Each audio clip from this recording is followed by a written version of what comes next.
for exploiting you. And we see it. It has gotten so bad that they're exploiting babies. Babies. Nobody can defend them but God himself. Babies. Because we are now living in a time where women, mothers, no longer have that natural affection for their children. So they leave their children out there to raise themselves. And I'm not talking about teenagers. I'm talking about babies. 1- and 2-year-olds. They can't do nothing but cry.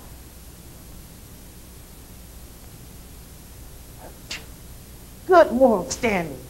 Good moral standing. That we've kind of let fall by the wayside. But see, he's talking about that faith that we should have. As Minister Barnes said earlier this morning, faith, faith, faith. What is faith? We talk about it. What is faith? Faith is the things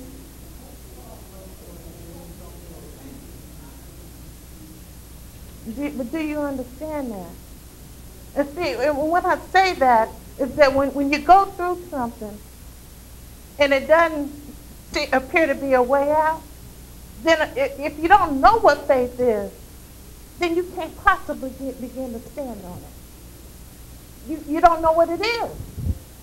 You don't know what it is. So faith is not what you see. It's not what's going on that you can physically reach out and touch. So if you don't understand that, and something's going on in your life, you think you got to be able to touch it. You think you got to be able to see it, but that's not what faith is. That's not what it is. And because it doesn't happen the way you think you see it, or that perception you may have, then you begin to lose value in God's word. Well, it didn't happen. We talked about that in Sunday school. We talked about prosperity.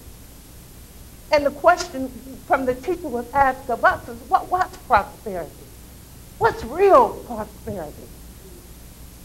Not getting off the subject, but what is real prosperity? And see, we've been taught that prosperity is material things, right? Whatever it is. Money, jewels, cars, houses, an accumulation of material wealth. That's what we've been taught, this prosperity. Well, our teacher this morning told us that prosperity is God himself. You got him? Do you have him? That's a personal question.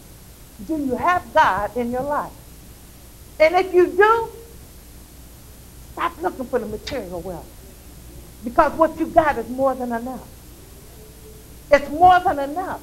But in order to grasp that principle, you've got to know who he is. Because if you don't, you'll keep seeking that the world says you must have in order to describe your value.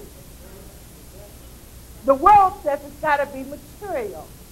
Your wealth, your net worth. Is that not what they call it? What is your net worth? The next time someone tells you that, boldly say, God. And if they don't understand, tell them he is your prosperity. Tell them that. Tell them that. And then what begins to happen is, I know what's going to happen, is that you're going to allow God to begin to work in your life. And he's going to take that impossible and turn it around and make it possible. It's not according to what the world says. He formed this world. It's according to what he says. But the world has taken it, and they decided that this is the way it is. But in the end, God's still in control, y'all. He's still in control. He didn't relinquish that. Don't even believe that. He did not give control to nobody. That, what? All power. All power belongs to God. And you've got to know that, because these are trying times. I'm not telling you that they're not.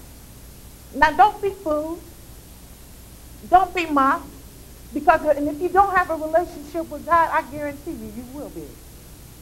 Because the world's going to tell you something that sounds just right. is going to tell you something that sounds exactly like the solution to your problem. But they don't have a clue. Because, see, you are God's children. They can't tell you nothing about what's right for you unless they sought God first. And if they don't know him, how are they going to tell you? I mean, how do you feel about your children? I know in my family, and I can only talk about my family, and it's a bunch of us. But when the bottom line is there, it's like, how are you going to tell my kids what to do? Tell your own. How are you going to tell my kids what they can and cannot do? Raise your own. So I'm saying, how the world going to tell you and you're not their kids? How are they going to be able to tell you that? And why do we buy into that? That the world got the solutions for us and we're not his kids. And when I say his, the world belongs to who? See, it's as simple as that. It belongs to Satan. This is all his. So he has come to his memo of his method of operation will never change. He comes to kill, steal, and destroy. So whatever it takes to entice you and to draw you away from God, he's going to give it to you. Whether it's right or good for you or not, he's going to give it to you. So we have to be so careful of that because, see, the truth of the matter is we're all hanging by a thread. We're all hanging by a thread. So we all need to be holding on. Holding on. That's all you got to do. Just hold on. Hold on. Satan is not going to miss an opportunity to come in and snip that thread. For any of us, at any time, in any situation. And without a relationship with God, it's going to happen. And down here, it says, in verse 4, I'm going to read that again. It says, whereby are given unto us exceeding great and precious promises. And these promises start in Genesis.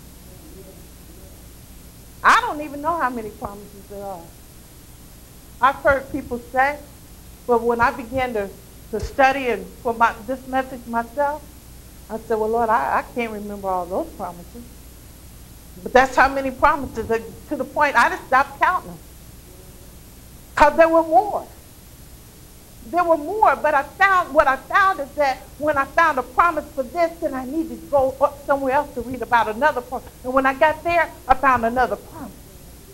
And they just kept building and building. So he said, exceeding great and precious promises, that by these you might be partakers, that we might be able to be in that divine nature, that spiritual being, have escaped the corruption that is in the world through lust.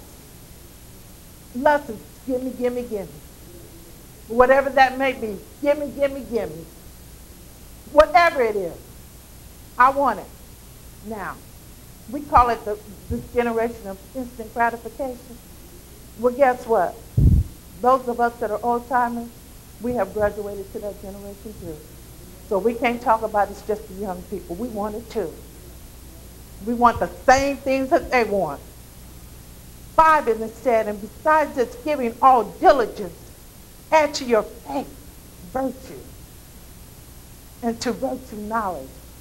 Add to that you don't see, but you believe in it. Add to that your virtue. That virtue, that moral standing, that good standard that God has called you to. And then he said, take that virtue and add knowledge to that virtue. So now you got this faith.